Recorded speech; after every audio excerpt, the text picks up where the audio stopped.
¿Fueron los masones los ideólogos de la independencia de América? ¿Cuál fue el verdadero motivo del encuentro histórico entre San Martín y Bolívar? History presenta un especial revelador sobre la conspiración más brillante de los últimos 200 años. El complot de los masones.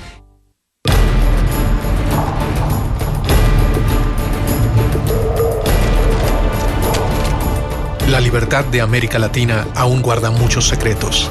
¿Hubo un único cerebro ejecutor detrás de las ansias libertadoras de todo el continente? ¿Se ejecutó un plan que había delineado un masón inglés para extender el poder británico en América?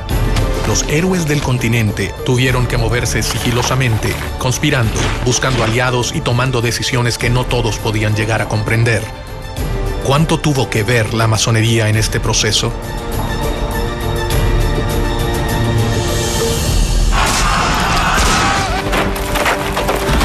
Los máximos libertadores de América, Simón Bolívar y José de San Martín, se reunieron una vez en su vida, a solas, a puertas cerradas en la ciudad de Guayaquil. Gran parte de la vida de los héroes transcurrió en un secreto absoluto.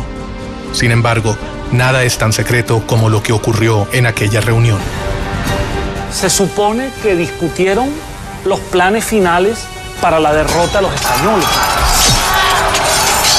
¿Cuál es la verdad sobre el rol de las sociedades secretas en la historia de la independencia de Latinoamérica? América no se hubiera independizado, sea la del norte, sea la central, sea la del sur, si la masonería no hubiera intervenido.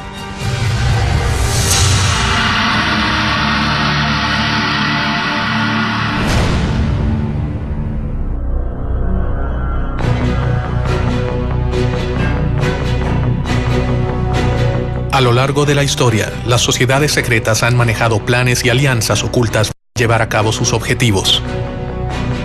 Archivos y documentos revelan una historia paralela al relato tradicional de la emancipación de América. Sospechosamente, estas sociedades nacieron en Inglaterra, el reino que con más énfasis reclamaba mayor participación en América. Inglaterra veía a América como una oportunidad para expandir sus colonias. La monarquía española tenía un monopolio comercial con sus colonias en América y no permitía comercio directo de sus colonias con ninguna otra monarquía ni con ningún otro imperio. ¿Las acciones masónicas buscaron reparar el reclamo inglés frente a España o fue una simple casualidad? Gran Bretaña tenía un problema muy serio porque nosotros éramos consumidores, pero que no podíamos consumir si no fuera a través del contrabando.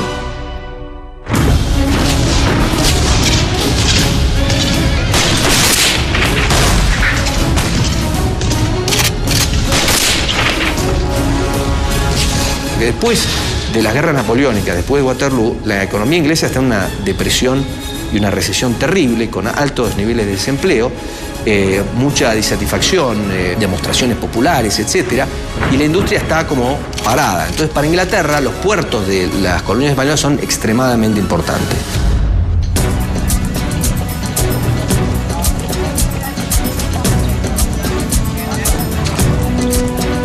Inglaterra era el lugar ideal para que germinara un plan que podía cambiar el orden mundial para siempre.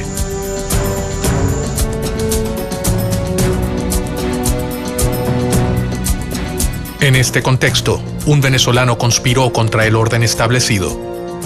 Francisco de Miranda. Miranda se va a convertir prácticamente en el americano más universal de su tiempo, en el criollo de mayor visión universal y de mayor preparación.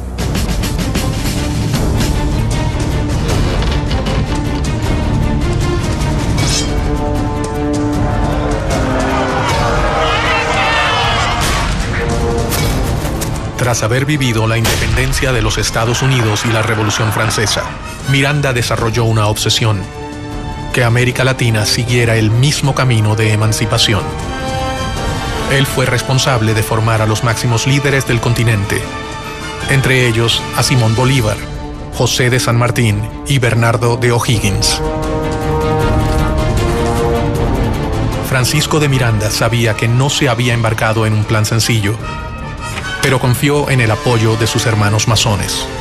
Él no fue el primero ni el único, pero sí un eslabón fundamental en una larga cadena de secretos y conspiraciones. Si existió un gran plan masónico, como el que decía Barruel respecto a la Revolución Francesa, es difícil decir que había un gran plan masónico. Lo que sí había era que había muchos masones que adherían a los ideales de la Revolución Francesa y que querían traer esos ideales a América. Los masones fueron temidos por el poder conservador, pero en secreto, gran parte de los máximos representantes de las monarquías pertenecieron a las sociedades. Desde ministros hasta reyes han abrazado en privado las ideas que rechazaban y condenaban en público. Porque acuérdense que en todo el feudalismo, el rey o el señor feudal estaba allí, se decía, por indicación divina. Y las distintas iglesias aceptaban eso. La masonería nació mucho tiempo antes de que la Revolución Americana comenzara a gestarse. Sus primeros objetivos fueron muy diferentes a los que terminaron adoptando a lo largo de su historia. Esta sociedad de constructores de obras sacras se convierten en una sociedad civil. Es al mismo tiempo un centro de reunión para personas instruidas, para personas con un cierto nivel educativo, con una cierta preparación. Y esa sociedad civil es la solución de lo que fue la crisis del pensamiento europeo. Es un espacio para el diálogo y para el cuestionamiento de elementos que hasta entonces habían sido pilares indiscutibles del orden político y social. Hacia fines del 1500, las sociedades masónicas eran una verdadera amenaza para los detentores del poder conservador. La iglesia, el ejército y las monarquías perseguían sin tregua a los librepensadores. Ellos representaban una gran preocupación para su poder. El valor más importante para defender que tiene un masón es la libertad. Entonces, todos aquellos regímenes dictatoriales, despóticos o dogmáticos han visto un peligro en la masonería.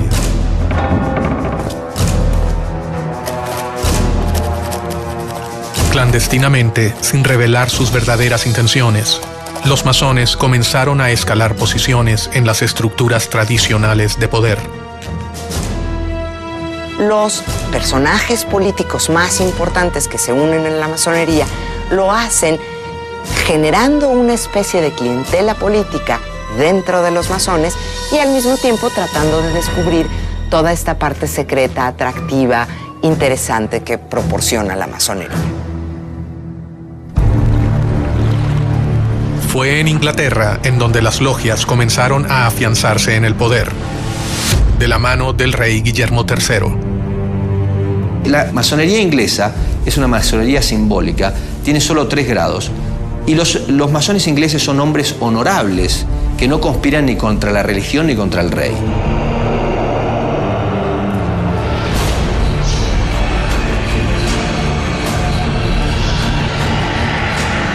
Gracias al impulso de Guillermo III, la Gran Logia Inglesa se creó en Londres en 1717.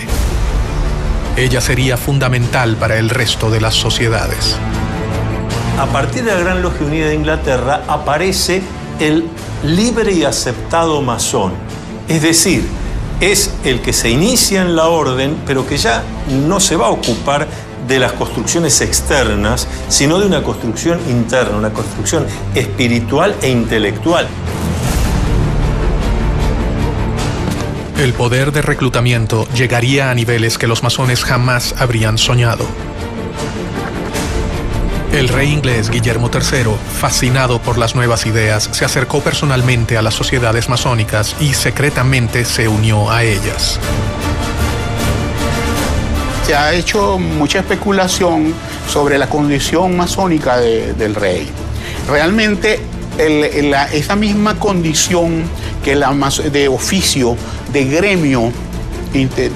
gremio artesanal que tenía la masonería operativa, se lleva al campo profesional de los ejércitos.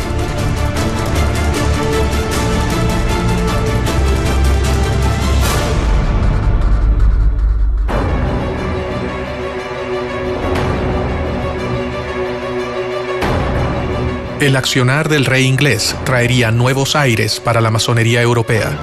Se fundan logias en países como Irlanda, Escocia, Francia y Alemania.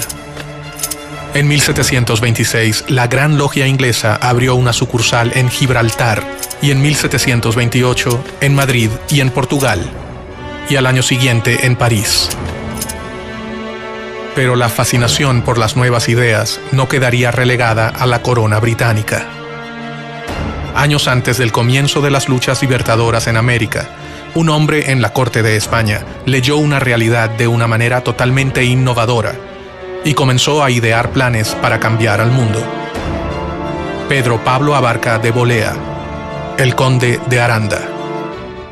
El conde de Aranda resultó ser un personaje muy importante en la historia de las colonias españolas en las Américas. Permitió el funcionamiento y la organización de tanto ideas de la Ilustración como reformas administrativas y propició en algunos sentidos la formación de algunas burguesías en el ámbito de España. Hay quienes creen que el conde de Aranda alcanzó los más altos grados de la masonería europea y que llegó a ser uno de los hombres más poderosos por debajo del rey de España. Su influencia sobre el trono y su compromiso con sus ideas podían cambiar al reino español para siempre.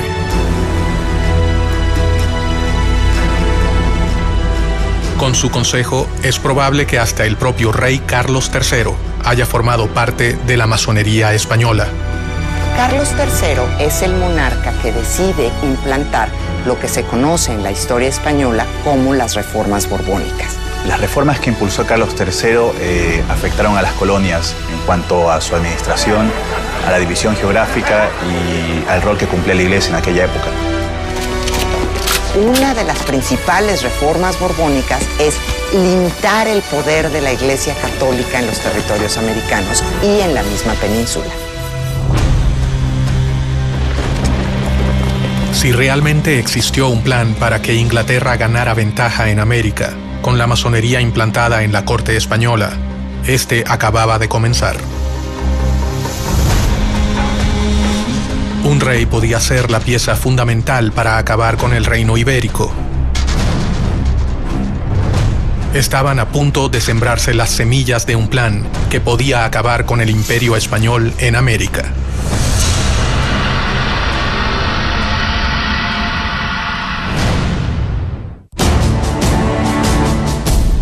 La masonería es una de las redes de sociedades secretas más importantes de la historia. Su organización cambió el rumbo de las relaciones entre América y Europa. Los grandes líderes de la independencia americana eran masones. Miranda, San Martín, Bolívar y O'Higgins fueron grandes maestros. ¿Qué intereses se ocultaban detrás de los planes masónicos? ¿Quiénes se beneficiaban?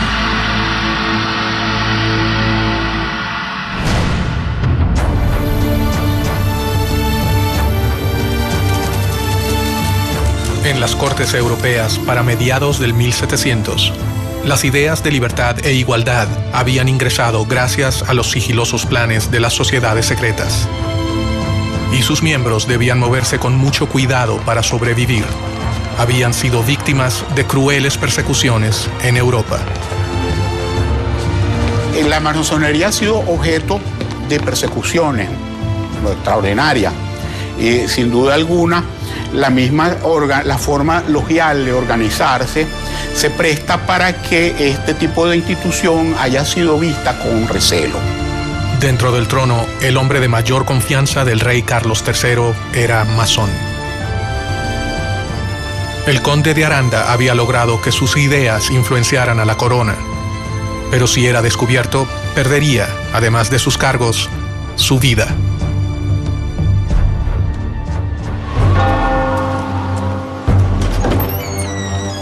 Obviamente que todo aquel que no respetaba los dogmas de la Iglesia Católica Apostólica y Romana era objeto de persecución por la Inquisición.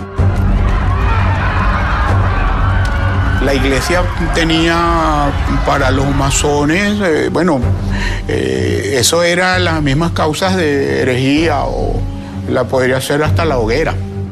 Ningún masón podía violar los secretos de la orden y cualquier desliz podría finalizar en la muerte. En masonería existe un juramento de conservar el secreto. Y aquel que viola ese secreto, en el ritual de iniciación y en el ritual del juramento, se afirma que será castigado cortándole la lengua, tirando sus cenizas al mar, en fin, una serie de castigos muy violentos que son, desde luego, de orden simbólico. El objetivo de esta enorme cadena de secretos no era proteger a la persona, sino al cargo que esa persona había conseguido para la orden.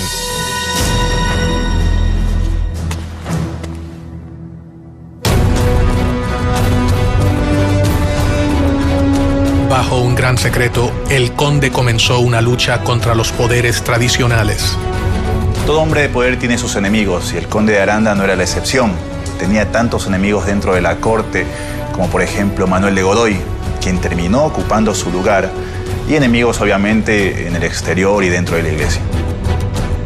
En medio de aquellos cambios, comenzó a firmar resoluciones que atacaban directamente a su enemigo más poderoso, la iglesia. Una de las principales reformas borbónicas es limitar el poder de la Iglesia Católica en los territorios americanos y en la misma península.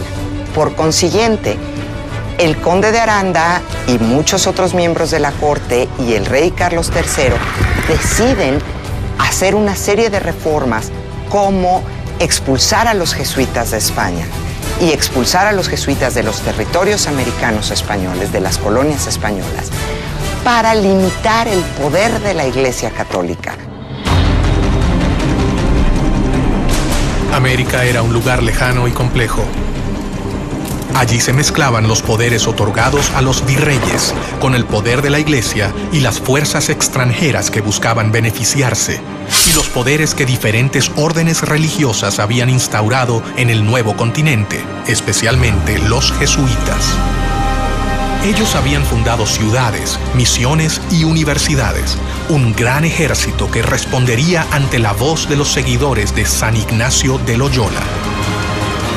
Aranda era un tipo brillante y él estaba consciente de las dificultades que implicaba gobernar territorios tan vastos como eran los territorios americanos y tan diversos desde la península. El conde de Aranda debía debilitar a sus oponentes si quería reducir el riesgo que corrían las logias. Y comenzó a pergeñar un plan secreto. Piensa que la mejor opción es dividir a América en 3 reinos independientes, gobernados por un miembro de la familia reinante, de preferencia por un hijo del rey, e implantar estos reinos independientes con una relación directa con España. Esto era para tener una relación más fluida con respecto al comercio y para que las decisiones no tardaran meses en llegar, o inclusive años. ¿Cuáles eran los verdaderos planes de Aranda? ¿Fortalecer a un imperio español o liberar a América para que pudiera comerciar libremente con Inglaterra? Los principales agentes de la época eran ingleses o franceses.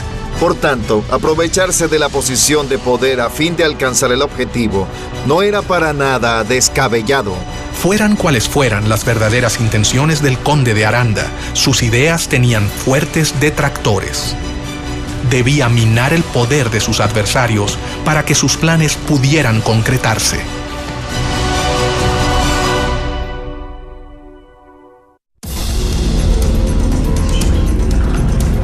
Los jesuitas habían creado una red de misiones y universidades en América que les confería un lugar privilegiado dentro del Nuevo Mundo. Los jesuitas, la Orden, la Compañía de Jesús, ha formado históricamente una organización dentro de la Iglesia Católica que se ha distinguido por algunos principios.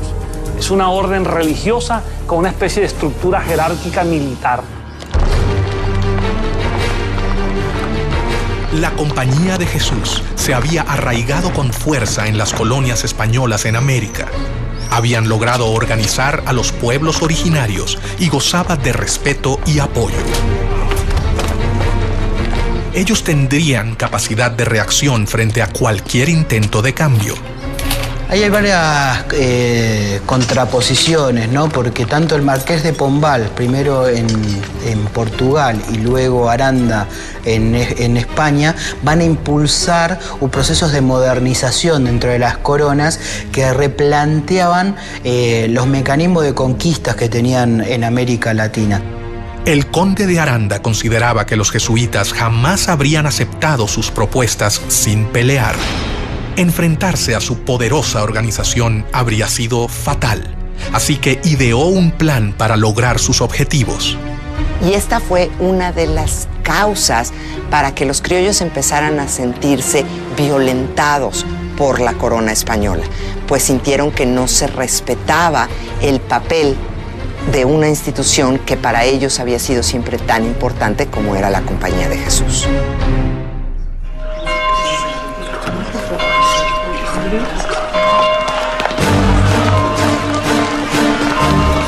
La expulsión de los jesuitas fue una de las obras masónicas más decisivas y mejor orquestadas de la historia.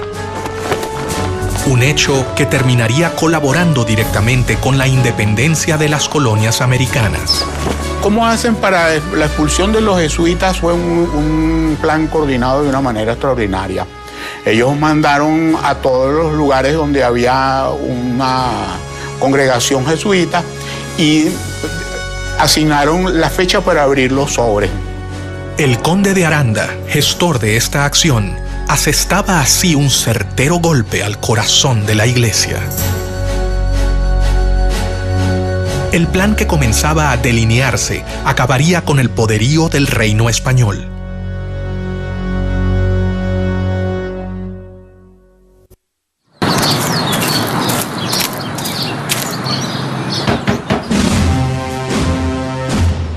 El decreto de Carlos III precisamente ordenaba que se abrieran los sobres ese día para que la operación no tuviera ningún tipo de resistencia. Al decreto de decir se abren los sobres, entonces esa era la gran noticia, y la gran noticia era que iban a ser expulsados de América todos los jesuitas.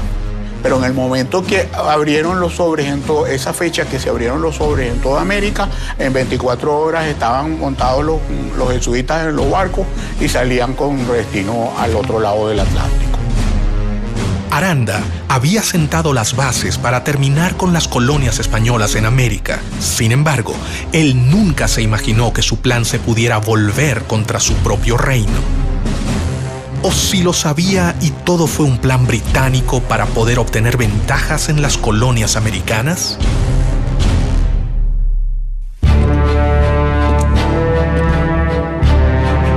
Pero no solo desde España se ideaban planes para las colonias. Inglaterra había enviado a sus posesiones en América a un importante masón que también tenía sus planes para el nuevo continente: Edward Trelawney. Él fue el gobernador británico de Jamaica entre 1738 y 1750 aproximadamente. A partir de 1739, en la isla de Jamaica, se instaló la primera filial de la Gran Logia de Inglaterra, una de las primeras al sur de Norteamérica. La masonería llegó a América desde fechas muy tempranas. Llegó primeramente a Estados Unidos. En 730 la trajo Benjamin Franklin a las 13 colonias americanas y se extendió bastante en las colonias norteamericanas. Posteriormente arribó a mediados del siglo XVIII a algunas de las colonias inglesas, especialmente a Jamaica. De la mano de muchos ingleses como Trelawney, las sociedades arribaron a América y desde allí dieron inicio a sus objetivos.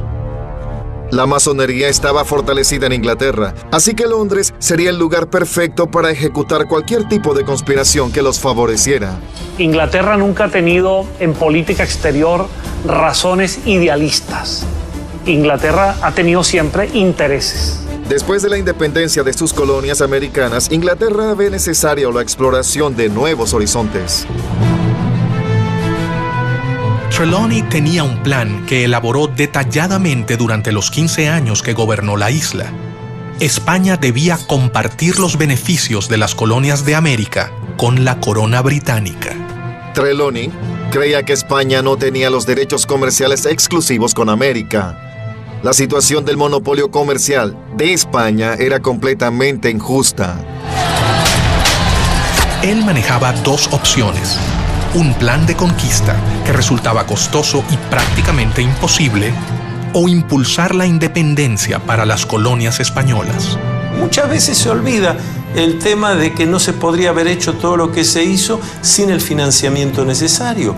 Y ese financiamiento se acordó dentro de las logias. ¿Por qué un masón y agente del gobierno británico manejaba un plan tan similar a las logias españolas? ¿Casualidad? En cuestión de la masonería, suele preguntarse si había una casualidad con los planes de la masonería y los planes de Inglaterra. Pues la masonería era inglesa y era francesa. Mientras Aranda buscaba dividir las colonias para beneficiar a España, Trelawney pensaba que dividiéndolas se beneficiaría a Inglaterra. Es muy simple. Divide y vencerás. Si bien ninguno de ellos fue capaz de llevar a cabo su propósito, un grupo de hombres americanos, más de 50 años después, comenzarían a conspirar para que el plan se cumpla. El poder no está en un iluminado porque Dios así lo quiso, sino que el poder está en el pueblo porque Dios así lo quiso. Los miembros aceptaban las premisas y un puñado de hombres alcanzaba a saber toda la verdad. Pero, ¿cuál era esa verdad?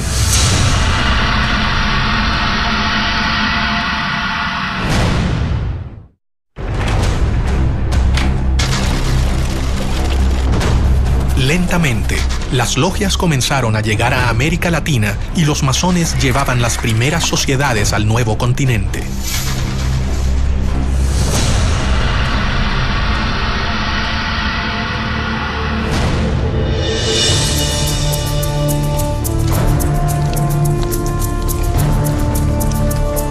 Los librepensadores llevaban a cabo una batalla interminable y desigual con la Iglesia. Si bien ésta había llegado al continente para evangelizarlo, ciertamente no tenía el mismo poder represivo que en los países de origen. El despotismo ilustrado tenía un plan para elaborar su crecimiento comercial, su incorporación a lo que era la evolución hacia el capitalismo, y la Iglesia tenía sus planes a largo plazo. En paralelo a la llegada de las logias al continente, los jóvenes americanos viajaban de América a Europa con el fin de transformarse en los administradores de las colonias españolas en el Nuevo Mundo. Francisco de Miranda fue el primero en llegar.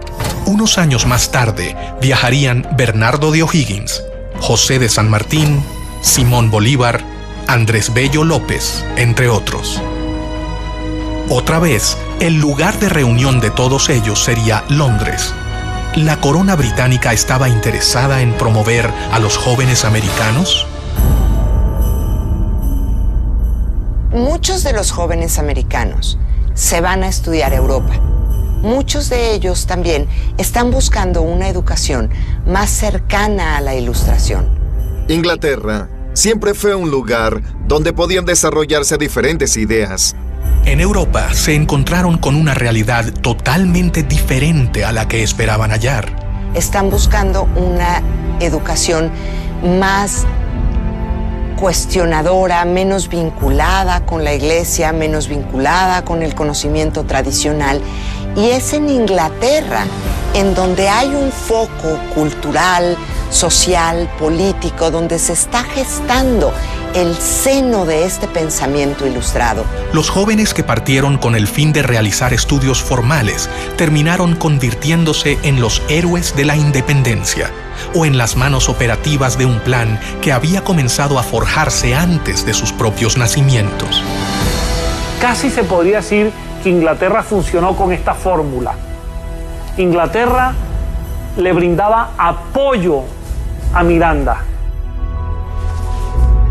Francisco de Miranda, el americano más universal, se convertiría en una pieza clave de los planes independentistas. Miranda es un personaje muy interesante, porque es un personaje que tiene una carrera increíble antes de llegar a América, antes de llegar a tratar de impulsar la independencia de América. Es general del ejército francés, pelea en la Revolución Francesa, pasa por la corte de Catalina la Grande en San Petersburgo, vive en Londres y se conecta y está mano a mano con personajes importantísimos de la política inglesa. Miranda fue el padre de la independencia del continente, uno de sus ideólogos, protagonista de sus batallas y personaje fundamental en el diseño de una estrategia para llevarla a cabo. Miranda es un gran conspirador. Miranda es el gran arquitecto de la revolución, el gran arquitecto del proceso independentista.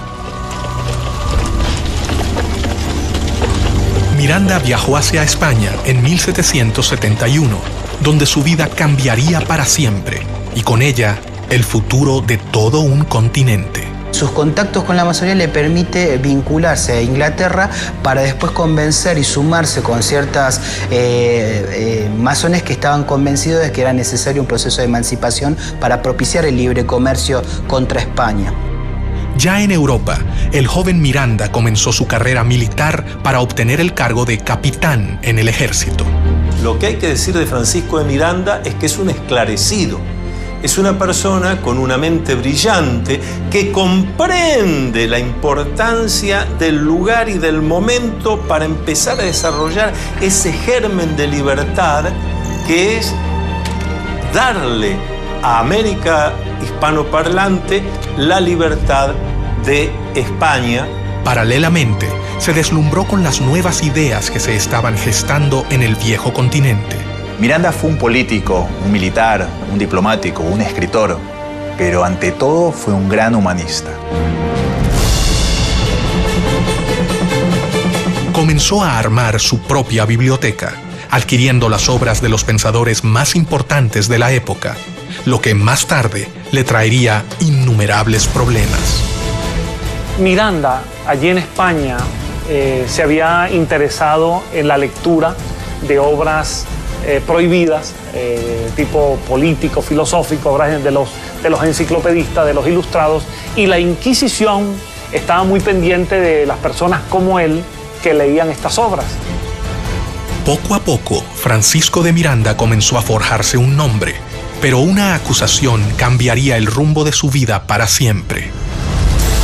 La Inquisición estaba dateada, vamos a decirlo así, o le pasaban información de parte de los rivales militares que tenía Miranda.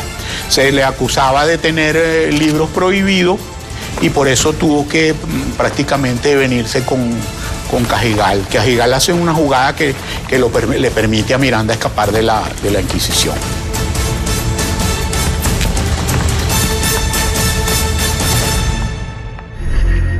Y a partir de allí, Miranda es declarado prófugo de la justicia española, pasa a ser perseguido por España y obviamente, a medida que se van produciendo los acontecimientos, Miranda, cada vez la persecución de España es mayor. El 10 de julio de 1783 llega a los Estados Unidos. Ya se ha producido la declaración de la independencia, el hecho independentista de Estados Unidos, y Miranda se apasiona por ese proceso. Y Miranda va a viajar por distintas ciudades de los Estados Unidos, tratando de tomar contacto con esa realidad, con las causas que llevaron a la independencia, con la manera como los Estados Unidos de América se ha independizado de Inglaterra y sobre todo toma contacto con los ideales de los independentistas norteamericanos. En Estados Unidos, Miranda terminaría de comprender qué debía hacer. Había llegado al país que acababa de independizarse y allí conoció a los grandes protagonistas de la independencia. Especialmente trabó relación con George Washington. Tuvo entrevistas con líderes como Jefferson, Hamilton, Knox, es decir, con figuras muy importantes en la conducción del nuevo país independiente en Norteamérica.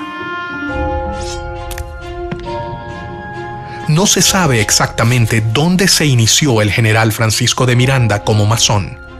Algunos historiadores afirman que fue en 1774, en Madrid, y según el rito York.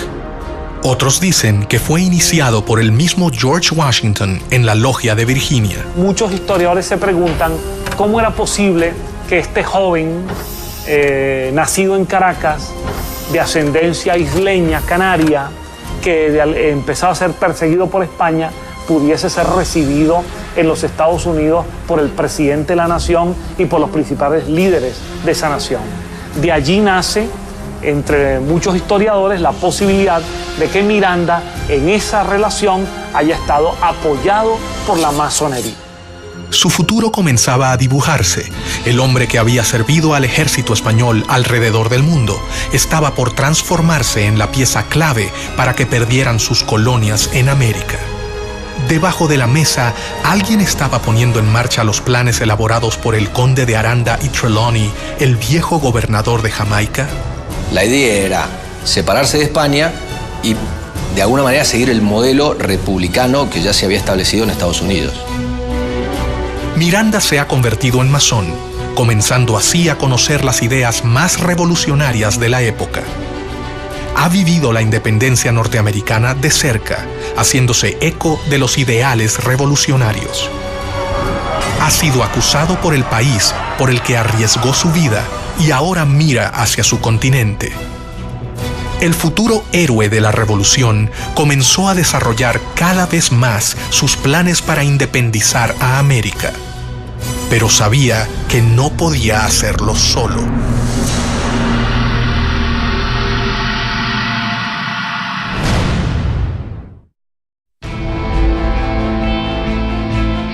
Francisco de Miranda fue un hombre inquieto, curioso.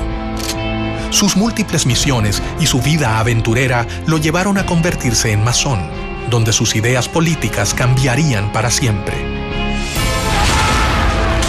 Había estado en Estados Unidos apenas después de su liberación. Regresaba a Europa y, sin saberlo aún, sería protagonista de otro de los hitos de la historia, la Revolución Francesa.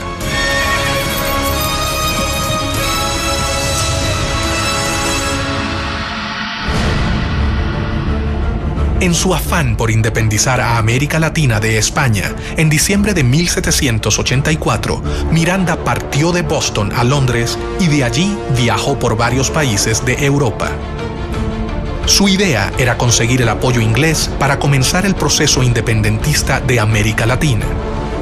En Londres, Miranda hallaría la tierra fértil que necesitaba para cumplir con su objetivo. Inglaterra había encontrado al hombre que finalmente los haría desembarcar en las colonias americanas. Miranda sí utilizó a Inglaterra, en el sentido de que Londres le sirvió de base de operaciones durante muchos años, en el sentido de que Pitt le dio algunos respaldos económicos indirectos, en el sentido de que hubo figuras del gobierno inglés que le apoyaron. Miranda decidió recorrer diferentes países europeos en búsqueda de apoyo para su plan. Y allí también, en las distintas logias europeas que Miranda visitó y en algunas de las cuales tuvo que estar bastante tiempo para convencer, para contestar preguntas, para ver cómo se podía hacer, para trabajar sobre mapas, etc., allí también fue descubriendo quiénes eran los hermanos que tenía sentido que vinieran a América para ayudar, cuáles convenía que se quedaran allá y cuáles no se podía contar. En 1792 se encontraba en París, donde estaba en pleno desarrollo la Revolución Francesa. Sin dudarlo, Miranda decidió ponerse al servicio del gobierno revolucionario. Por segunda vez en su vida, se encontraba en contacto con ideales revolucionarios llevados a cabo por logias masónicas. Es que América dependía totalmente de lo que sucedía en Europa. América no tenía entidad política propia. América, para entender lo que pasaba en América, había que entender lo que pasaba en Europa. Y hasta 1815 Europa tiene una figura central que es Napoleón. Entonces, volviendo a la masonería, hay dos países donde la masonería tiene una importantísima influencia: Estados Unidos y Francia.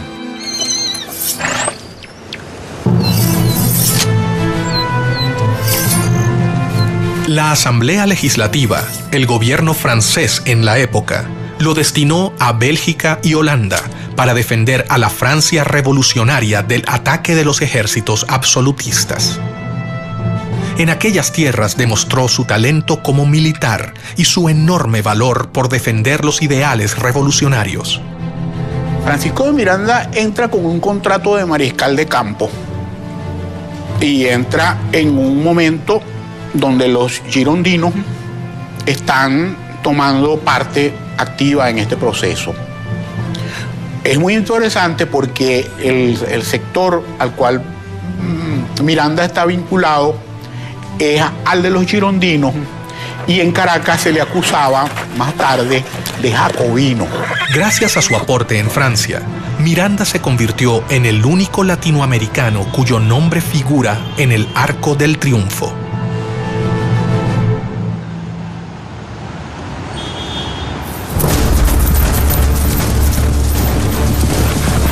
Miranda era un enemigo de España. Londres era su aliada. Allí sabían que él era la persona indicada para llevar a cabo el plan que desarrolló Edward Trelawney. Los británicos están desarrollando su mercado. Los británicos se están convirtiendo en dueños de los mares. Por supuesto que les interesa, como dicen en buen criollo, en lenguaje popular, serrucharle el piso a su principal rival, que es España. Entonces esas coincidencias van a encontrarse a lo largo del camino. Desde el siglo XVI, Inglaterra ha estado esperando la oportunidad de poder inmiscuirse en la vida de las colonias, y todo hacía creer que estaban a punto de lograrlo. Durante su estadía en Londres, en 1797, Miranda fundó la Sociedad Patriótica Revolucionaria, Gran Reunión Americana, también conocida como los Caballeros Racionales, de la que fue Gran Maestro. Esta Gran Reunión Americana fue fundada por Francisco de Miranda, un venezolano, y que la fundó con el apoyo de la Gran Logia de Londres. Era una organización de corte estrictamente política que tenía como objetivo lograr las independencias de los dominios españoles en América. Entonces, toda esta narrativa de alguna manera vincula a Inglaterra con la independencia de las colonias españolas. La logia se reunía en su propia casa en Grafton Street 27. Allí comenzó a congregar a los jóvenes americanos que llegaban a Europa. Miranda había tejido una red epistolaria. Bueno, el trabajo de Francisco de Miranda es el trabajo de alguien que se empeña en difundir, y difundir como se hacía en aquella época, escribiendo cartas, dando conferencias a muy pocos, hablando cara a cara con unos y con otros, porque no había medios de difusión masiva. En estas reuniones comienza a preparar su plan más oculto. Estaba dispuesto a ofrecer su vida por la libertad de su continente y pensaba que un gran número de americanos seguirá su camino. La masonería le había enseñado el modo más seguro y efectivo de que sus planes llegaran a concretarse. La Gran Reunión Americana fue la simiente de una serie de agrupaciones que se establecieron por toda España, después en Sudamérica, en Nueva España e incluso en Estados Unidos y en Londres. En su propia casa, Miranda comenzó a seleccionar a los jóvenes que participarían de su logia. Lo que Miranda organiza en Londres es una reunión de hombres que se instruían, generalmente eran hispanoamericanos o españoles, que eran instruidos por Miranda exactamente en la causa de la independencia de América. Cada uno de ellos llegó de los puntos más remotos de América. Sus exigencias eran grandes y esperaba que solo los jóvenes valerosos lo aceptaran. Los candidatos a iniciarse en la masonería, por lo general, son personas que viven en un lugar y que pueden asistir a las tenidas regularmente durante un tiempo indefinido. A diferencia del conde de Aranda, Miranda contaba entre sus tropas con una gran cantidad de jesuitas, alrededor de 300. Durante el proceso de la independencia de Hispanoamérica, numerosos jesuitas participaron activamente en favor de la causa independentista, a diferencia del clero tradicional español que en líneas generales reflejaba los intereses de la monarquía. Él intercedió directamente ante el ministro William Pitt para que fueran benévolos con ellos.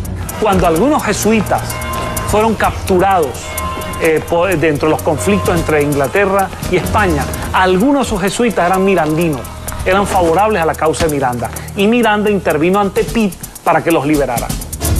Más rápidamente de lo que creían, los enemigos de España se unían. Increíblemente, el plan del conde de Aranda estaba por tomar forma, pero no se realizaría para proteger al reino.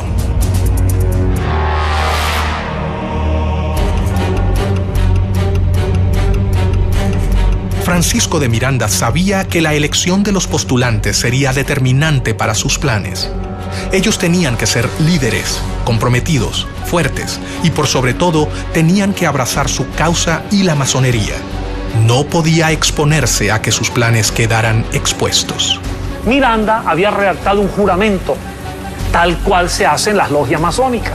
Un juramento al estilo de Miranda, porque era un juramento para que aquel hombre se comprometiera a trabajar incansablemente por la independencia de América. Mucho secreto, valor y constancia son la égida que os escudará de los brazos de los tiranos, decía Miranda a sus adeptos. No ha podido establecerse la fecha ni el lugar en los que Miranda se inició en la masonería, aunque no existen dudas de su condición de masón. Formaba parte así de logias internacionales. Su actuación dentro de las logias, su decisión de crearlas, se debía a un plan superior digitado por la Gran Logia Inglesa. ¿A quién respondía Miranda?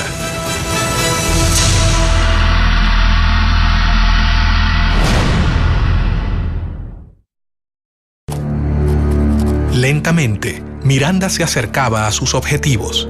Sin embargo, una pregunta persiste en el aire. ¿A quién respondían sus intereses? Estaba muy claro que la potencia rival de España era Inglaterra. Y Miranda se había convertido en un enemigo de España. Luego, transitivamente, Miranda era un aliado de Inglaterra.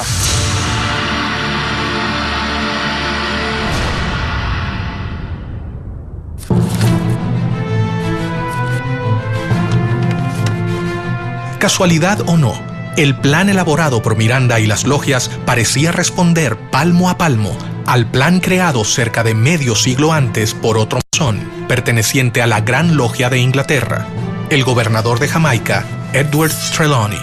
Si bien se parecen en cuanto al rol del comercio en América y en cuanto a quién sería el más beneficiado, divergen con respecto a su finalidad.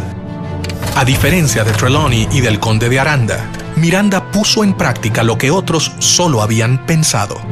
Es una época en la que se está dando una transición de un mundo constituido por instituciones, de una sociedad corporativa a una sociedad más individual. Para organizar sus filas, Miranda decidió no incluir hombres mayores de 40 años. El venezolano confiaba en que los jóvenes serían quienes lo ayudarían a culminar su plan. La inteligencia de Miranda lo llevó a comprender que para ciertas cosas necesitaba contar con lo que nosotros llamamos los ancianos sabios. Contactos políticos, diplomáticos, financieros. Pero para la ejecución concreta de la obra, lo que llamamos en masonería los grupos de masonería operativos, donde hay que ir a hacer cosas concretas, había que entusiasmar a la juventud.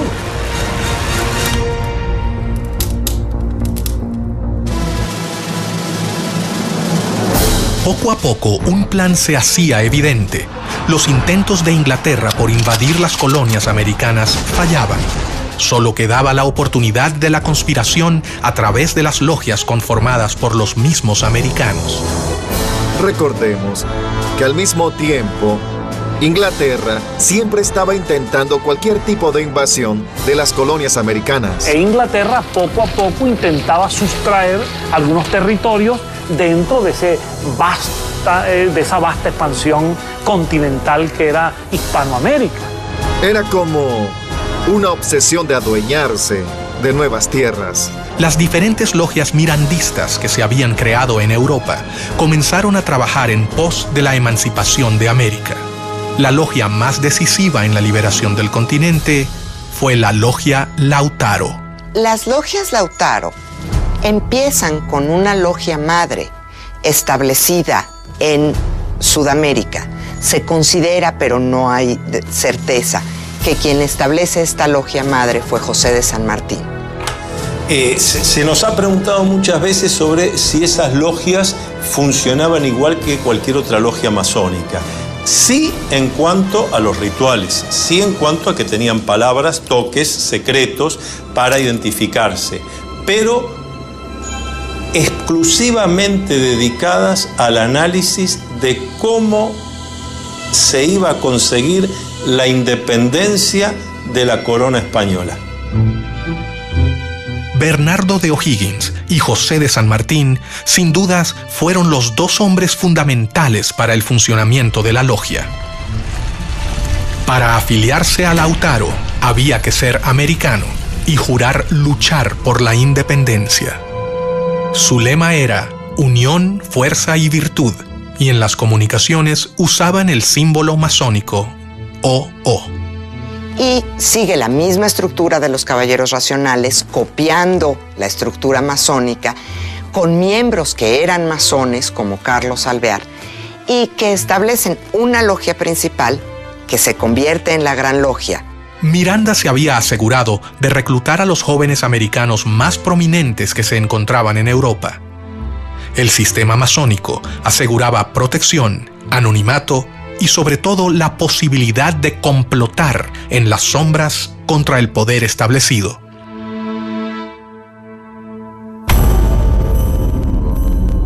Mientras que las logias se afianzaban en América, sus líderes debían tomar las precauciones necesarias para proteger a sus miembros.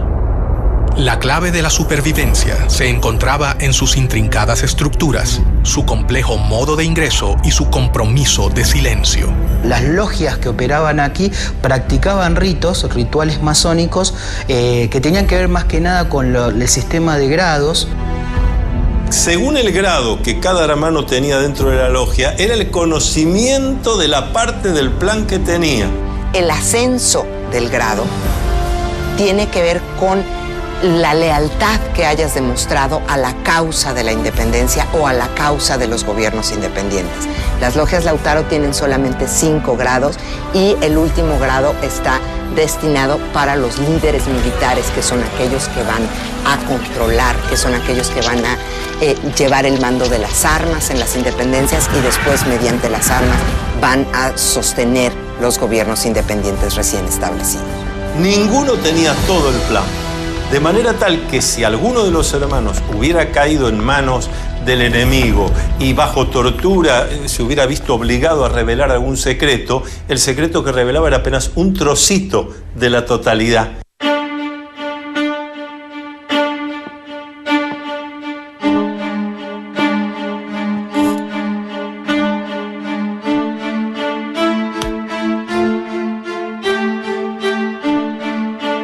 La iniciación es una serie de situaciones que va a atravesar el candidato donde se va a enfrentar con cosas que le dan miedo, porque el miedo está para ser enfrentado. La ceremonia variaba según la logia y esta se podría realizar en diferentes lugares, como por ejemplo recámaras, sótanos e inclusive cuartos oscuros, donde se realizaba la iniciación. Entonces siempre está acompañado por un hermano que en masonería llamamos el hermano experto. Es el que lo acompaña. No hace el trabajo por el candidato lo tendrá que hacer. Enfrentar sus miedos, sus dudas. Pero va a estar bien acompañado. Está desde el principio entre amigos, está bien cuidado.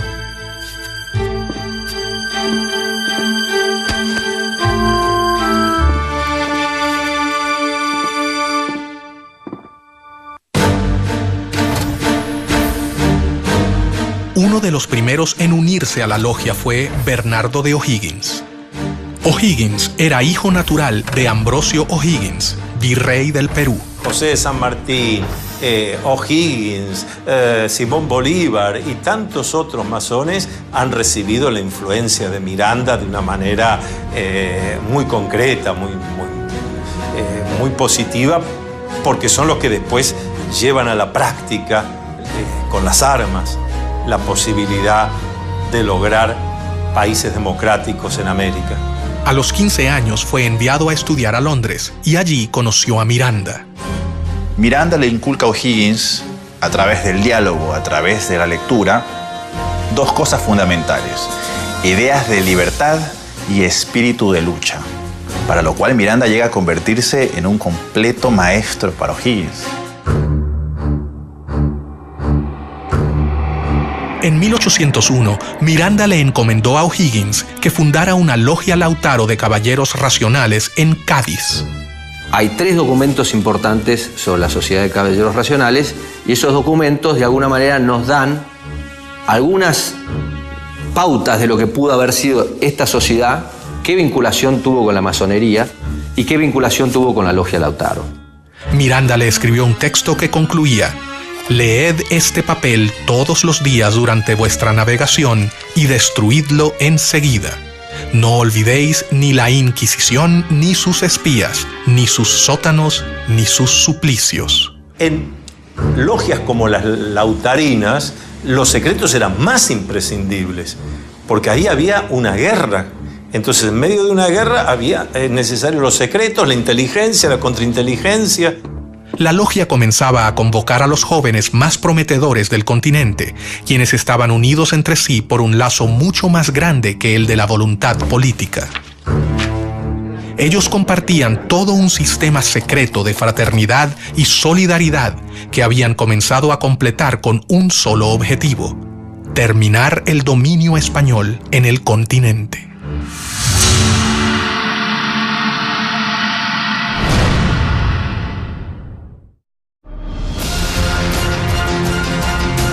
Francisco de Miranda avanzaba en sus planes de liberar a América de España, basado en el ejemplo de la independencia de Estados Unidos que había presenciado de cerca.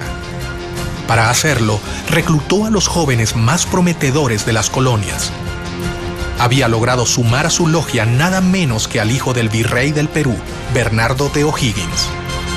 Sus planes eran secretos.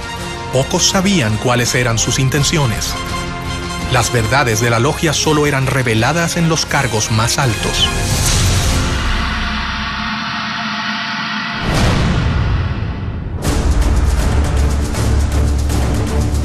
Rápidamente, O'Higgins se convirtió en una persona de confianza del gran ideólogo de la independencia latinoamericana. En una de las tertulias que solían compartir, Bernardo le narró la historia del cacique Lautaro. Miranda, inspirado en su vida, bautizó así su logia. Se llamaban Lautaro en homenaje a un cacique de un pueblo originario de nombre Lautaro que había combatido y había muerto peleando contra el ejército español del rey. Entre los amigos de Miranda se encontraba su compatriota Juan Bolívar, el padre de Don Simón, a quien conocería en el primer viaje que éste realizó a Europa. Una relación compleja, no una relación fácil. Vamos a ubicarnos históricamente. Miranda nace en Caracas en 1750. Bolívar nace en Caracas en 1783. Cuando Bolívar está naciendo en Caracas, Miranda está en los Estados Unidos, concibiendo a sus 33 años toda la relación de conocimiento de la independencia de los Estados Unidos y proyectando su lucha independentista en América. De modo que la diferencia de 33 años es muy significativa para entender la relación entre estos dos gigantes de la independencia americana. Bolívar llegó a Cádiz en 1803 y rápidamente fue admitido en la sucursal de la Gran Logia Americana, la Sociedad de Caballeros Racionales. Mientras que sus seguidores comenzaban a prepararse en Europa, Miranda decidió intentar realizar la primera revolución. El objetivo sería su país natal, Venezuela. Se habla de un intento fallido, una intentona golpista incluso de Francisco de Miranda en Coro y en Ocumare. Esto es una historia muy interesante porque ahí hay un inicio de la independencia. Para ello, primero viajó a New York. En los Estados Unidos, él concibe una expedición con la cual invadir las costas venezolanas y él pensaba que desde allí se iba a incendiar la pradera, se iba a lograr que los pobladores lo vieran a él como un redentor, como un liberador, y a partir de allí se iba a producir un estallido de independencia en Venezuela y en el continente. En febrero de 1806 partió rumbo a Venezuela con 3 barcos, uno de ellos llamado Leandro, por su hijo. La guerra había comenzado. Esos 3 barcos que él arma, antes que él termine de armarlo, ya la comunicación de Estados Unidos a España y de España a las colonias había llegado. Pero la primera expedición se frustraría antes de su inicio. Primero, el desembarque en Ocumare de la Costa, 1806, y es repelido, es descubierto por los españoles y las embarcaciones en que él venía son cañoneadas. Pero ¿qué pasa con Miranda en el 58 Grafton Way? Él regresa con su esposa, la madre de Leandro, Miranda, que después fue presidente del Banco Inglés en Venezuela años más tarde. Si eso le dice algo, bueno, yo lo dejo allí con esa interrogante. Y él logra huir en el Leander, logra huir y refugiarse en las Antillas, pero las otras 2 embarcaciones terminan siendo apresadas por los españoles e incluso son ahorcados la mayor parte de los que venían como tripulantes y como guerreros en esas embarcaciones. Pero el hecho es que él sigue pensando en que el momento de la independencia de América ha de cuajar en algún momento. Y va a comenzar el periodo londinense en que Miranda concibe la lucha por la independencia desde Londres de otra manera. Lo primero que hace es fundar un periódico, El Colombiano. De modo que Miranda, además de un gran memorialista, Miranda se convierte en un pionero del periodismo también.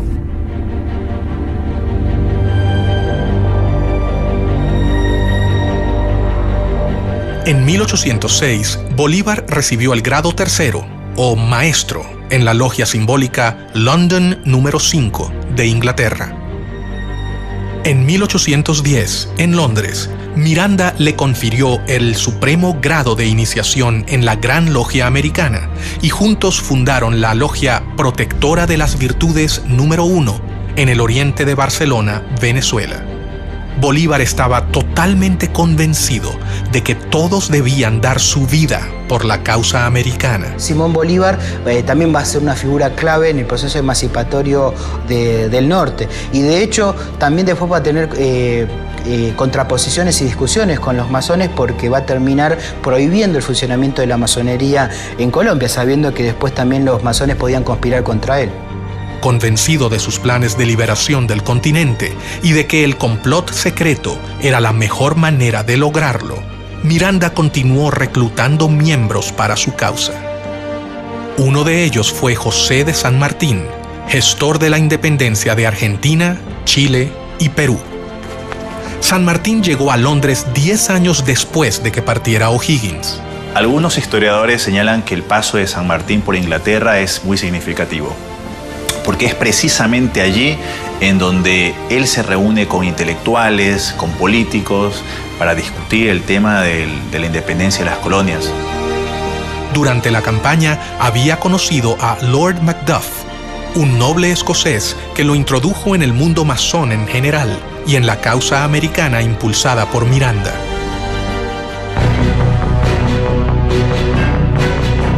Fue allí donde San Martín hizo contacto por primera vez con círculos de liberales y revolucionarios que simpatizaban con la lucha por la independencia americana. Si San Martín fue un agente inglés, es una gran pregunta. A los pocos que han sostenido que es así, han tenido que ser, han sufrido la ira del dogma sanmartiniano. ¿Cómo poder decir semejante cosa? El centro de difusión y reclutamiento continuaba siendo Londres. Allí, según algunas fuentes, San Martín se reunió con sus compatriotas Alvear y Sapiola. ¿Por qué razón San Martín se incorpora a esta logia? Es otro de los grandes misterios. Se incorpora después de haber estado casi un año en los campamentos del ejército inglés en Portugal. ¿Cuánto sabía el reino inglés de lo que sucedía dentro de su territorio? La realidad es que tenemos que entender qué es lo que significa la palabra agente. Lo que queda claro a cualquiera que lee la correspondencia diplomática y los archivos ingleses es que San Martín era un anglófilo.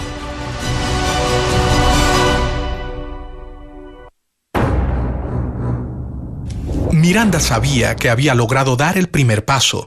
Las logias en Europa se fortalecieron y sus miembros estaban totalmente convencidos de la necesidad de la independencia. El siguiente paso era mucho más arriesgado. Se debían fundar filiales en el continente americano. Se establece una gran logia principal que se considera la logia madre y después se van estableciendo logias y grandes logias por todos los territorios sudamericanos y se vuelve la estructura en la que se apoyan estos líderes para atraer partidarios, para agrupar en esas logias a todos los que están buscando las independencias hispanoamericanas y una vez que se consiguen, para endoctrinar en los nuevos principios republicanos, liberales, a los que van a ser los líderes, los directores, los gobernadores de los nuevos países hispanoamericanos que se establecerán inmediatamente después de la consecución de las independencias. Miranda había logrado reclutar a los hombres más prometedores. Su plan estaba en marcha, pero el poder de España era superior a la resistencia que podían brindarle los futuros ejércitos revolucionarios. La realidad es que era una conspiración lo que querían los caballeros racionales, porque de alguna manera estaban conspirando contra el rey de España, porque querían implantar en América la independencia y la Constitución. Y eso era anatema para el sistema monárquico. Los viajes de formación de los jóvenes latinoamericanos en Europa tocaban su fin. Tras haber concluido sus estudios militares y haberse formado en las ideas del humanismo, los futuros administradores de las colonias volvían a sus hogares, pero no regresaban con la idea de mantener la administración colonial. Ellos regresaban con un nuevo objetivo: liberar a sus tierras de España. Miranda lo había logrado. Una compleja red de sociedades se había formado a lo largo de todo el continente. La independencia latinoamericana estaba en camino.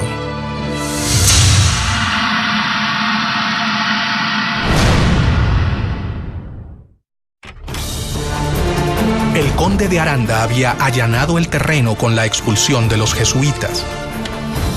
Pero el revés militar que había sufrido Miranda en Venezuela cuando procuró desembarcar en Ocumare demostraba que el ejército español iba a oponer resistencia y debía convertir esa experiencia en un mejor plan militar si no quería fracasar estrepitosamente.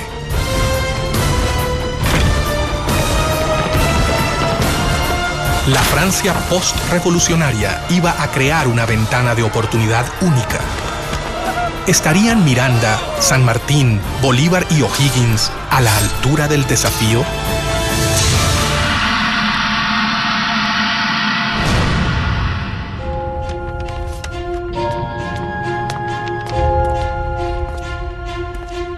Mientras tanto, un hecho externo colaboraría con la causa: la llegada de Napoleón al trono de Francia y la instauración del Primer Imperio llevaron a Europa a una era de guerras, caos, alianzas y traiciones. Y entonces Napoleón tiene que desarrollar estrategias para atraerse adeptos en España. Y una de esas estrategias es utilizar a la masonería como herramienta. hasta el momento en que ellos iban conquistando una ciudad, iban conformando logias y iban dejando sus cuadros masónicos como una suerte de control de la sociedad civil. Las fuerzas napoleónicas contaron con una serie de victorias iniciales que llevaron a la abdicación del rey español en Bayona, Carlos IV, quien se vio obligado a renunciar en favor de su hijo Fernando VII.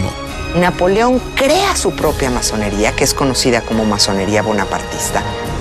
Incluye ahí a todos los que son denominados afrancesados, que son los españoles que aceptan el gobierno bonapartista y que reconocen a Napoleón y a José Bonaparte. Pero al poco tiempo, Napoleón decidió reemplazar a los reyes borbones de su trono, por lo que hizo abdicar a Fernando VII en favor de José Bonaparte, el hermano del emperador francés. Napoleón se burlaba de los masones, decía que era un grupo de imbéciles que hacían ceremonias ridículas, pero la realidad es que todos sus hermanos eran masones. No solo eran masones, sino que José Bonaparte, su hermano mayor, que luego es rey de España, era el gran maestre del Gran Oriente de Francia, es decir, era el líder de la masonería francesa. Y Napoleón utiliza la masonería como herramienta política. Y dentro de esas logias intenta difundir una serie de principios que hacen aparecer a su imperio como un imperio muy liberal, defensor de los derechos del hombre, defensor de los derechos del ciudadano, pero al mismo tiempo pues no deja de ser un imperio.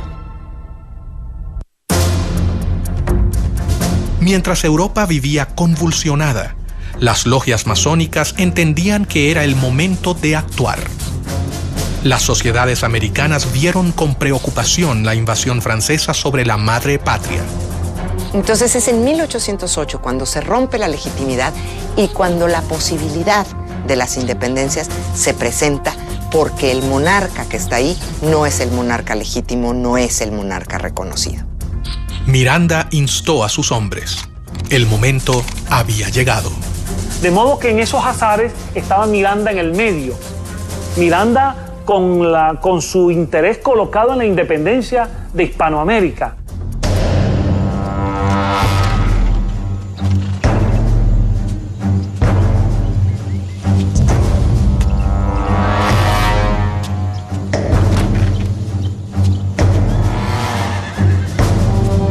La primera logia masónica mexicana se creó en 1804, a principios de la lucha por la independencia en Ciudad de México, en la calle de las Ratas, número 8.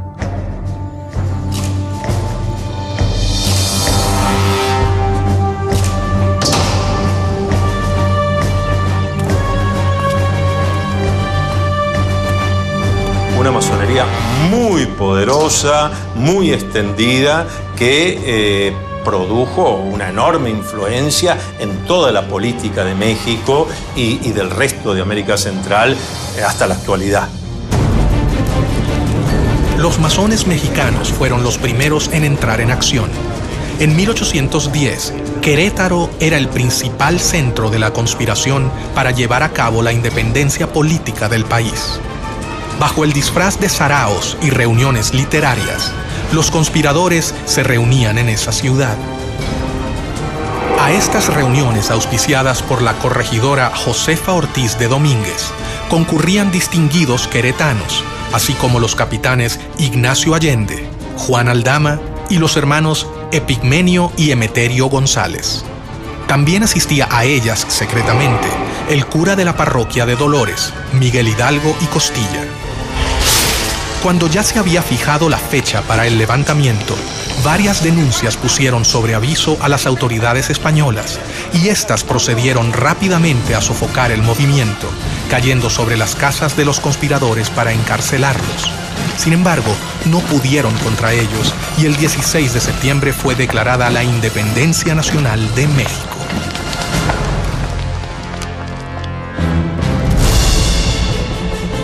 Bolívar y Miranda se reunieron en Londres, dispuestos a no posponer más sus planes independentistas.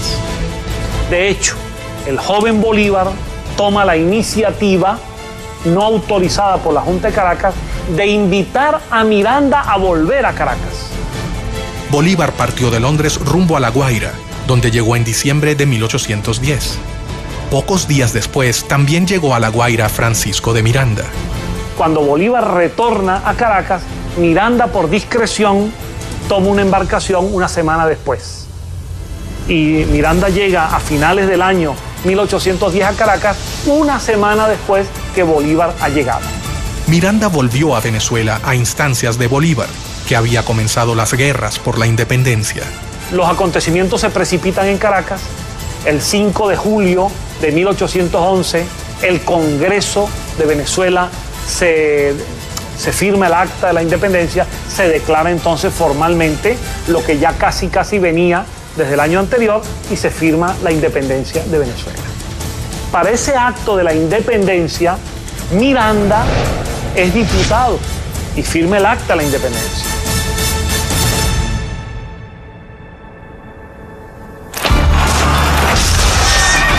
Miranda fue nombrado generalísimo del ejército venezolano, pero tras una serie de reveses militares, tuvo que capitular.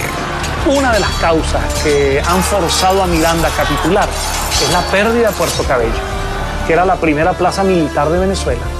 ¿Y quién estaba al frente de la plaza de Puerto Cabello? El coronel Simón Bolívar.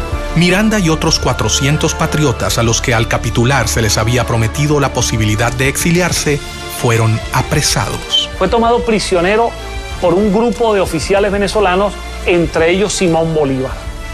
Y cuando ve a Bolívar, a Miguel Peña y a otros más que lo estaban deteniendo, Miranda exclama en una de las frases que más ha marcado el destino venezolano, una frase dramática hasta el día de hoy. Miranda dice: bochinche, bochinche. Este pueblo lo único que sabe hacer es bochinche. Y finalmente Bolívar es un agente histórico de aquellos que lamentablemente intervinieron para que Miranda fuese detenido. En mi opinión, un verdadero lunar en la historia de Simón Bolívar, la detención de Miranda. Las revoluciones habían comenzado. Los resultados hasta el momento eran confusos.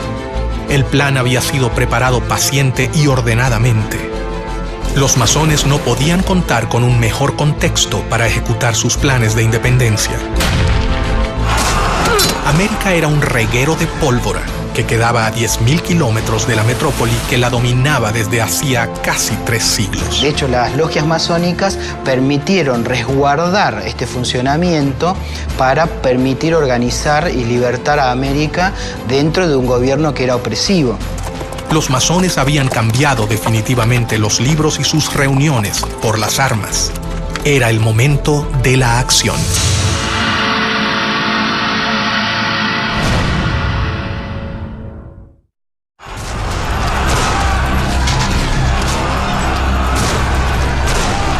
Con el poder de la monarquía española debilitado por la invasión napoleónica, el plan de liberación avanzaba en un caos metódico.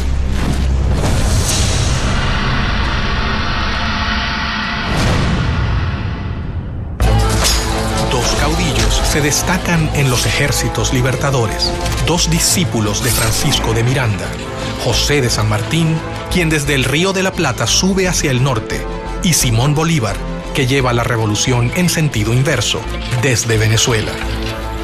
El ataque al poder real solo podía triunfar si se hacía en simultáneo, como si fuera un plan orquestado. José de San Martín fue iniciado en una logia en Cádiz, España.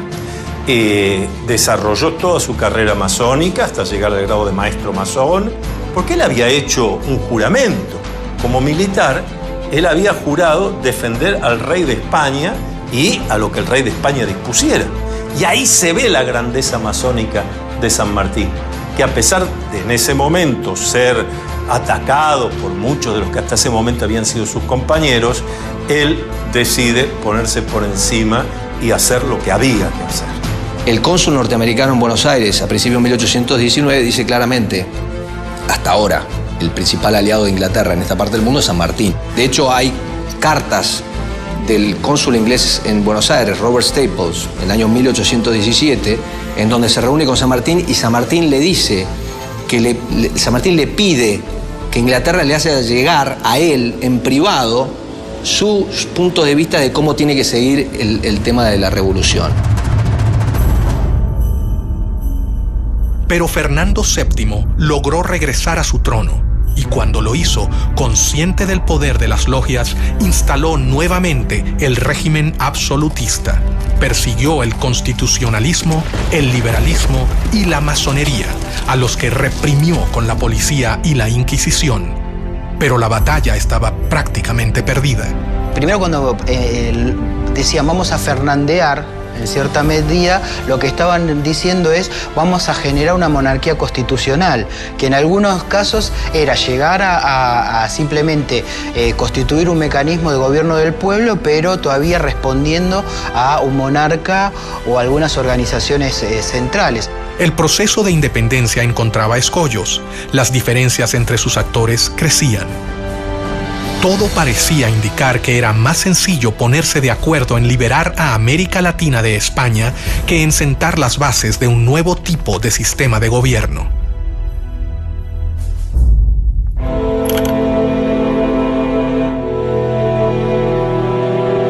Mientras sus hombres cumplían un sueño de más de 100 años de espera, Miranda fue trasladado a España y murió en una cárcel antes de que la emancipación finalizase.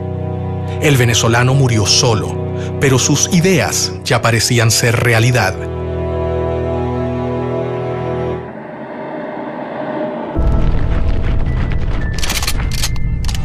Los conflictos en Europa y España ocurrían tal y como lo había previsto Pedro Pablo, conde de Aranda, cuando sostuvo ante el rey Carlos III: jamás han podido conservarse por mucho tiempo posesiones tan vastas, colocadas a tan gran distancia de la metrópoli. Sin embargo, no se transformaban en reinos leales al imperio español. Todas estas diferencias marcan en cierta medida también algunos posicionamientos de intereses que tenían cada uno de los grupos, tanto regionales como de las alianzas estratégicas a nivel internacional que tienen cada uno de ellos. Los masones siguieron sus planes. Cientos de miles de hombres de todo el continente han abrazado su causa. Sin embargo, un hecho dejaría abierta para siempre una pregunta que jamás ha podido ser respondida. El 26 de julio de 1822, en medio de las batallas, los dos generales, Bolívar y San Martín, realizaron una reunión a solas en la ciudad de Guayaquil. Era evidente, era necesario que se reuniesen los dos grandes libertadores, Bolívar y San Martín, que hasta ese momento no se conocían personalmente. Este va a ser su primer y único encuentro en 1822.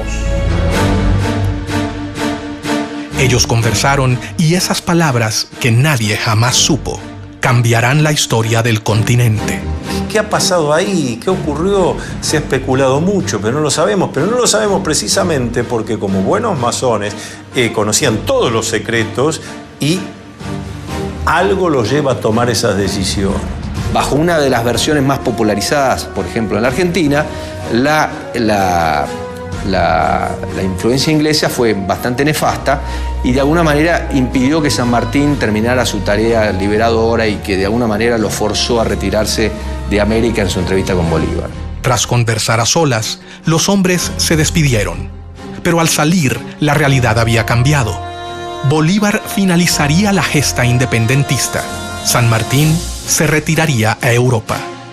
Yo no sé si San Martín era un agente inglés. Lo que sí sé es que San Martín era un hombre que tenía convicciones políticas muy conservadoras que era conveniente para Inglaterra. ¿Tuvo algo que ver Inglaterra en esta reunión? El hecho es que los historiadores, algunos historiadores, han registrado que el propio saludo que se dan San Martín y Bolívar al conocerse en Guayaquil es un saludo típicamente masónico.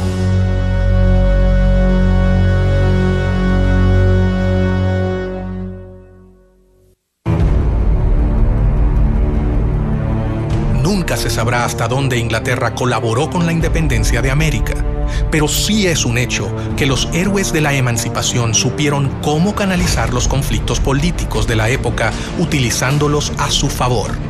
Napoleón decía que la historia no era más que una ficción acordada por la mayoría. Muchas veces lo que sucede es que la historia que escuchamos no es no es la historia real, es la historia que queremos escuchar de alguna manera, o que nos gustaría escuchar.